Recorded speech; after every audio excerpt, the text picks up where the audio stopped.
Think about what the Democrats want to do. Step one, defund the police.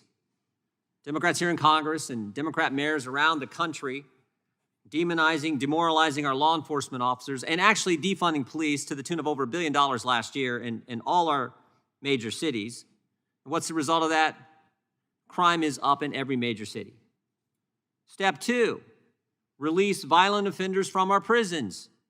Last year, Chairman Nadler introduced a bill to pay states and localities to empty their prisons and jails. The bill called for the release of violent offenders from state prisons and local jails. Inmates were only deemed ineligible for release if they did, quote, not pose a risk of serious imminent injury to a reasonably identified person.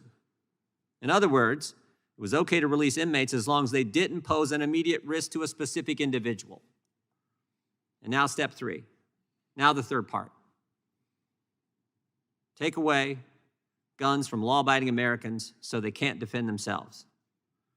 This hearing today and the numerous bills introduced by our Democrat colleagues make clear that they want to disarm law-abiding American citizens by depriving them of their constitutional rights.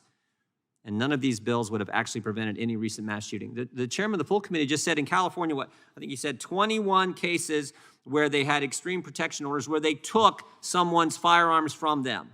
And he said that may have prevented crime.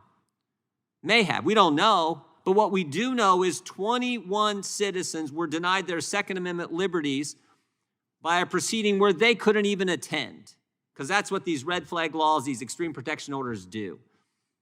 The model legislation that the chairman's talking about pays states to set up a system where anyone can go to a court and say, I don't think so-and-so should have a firearm. There's a hearing where so-and-so, the one accused, the one who's going to lose their firearm, they don't even get to show up. It's ex parte hearing. They don't even get to show up.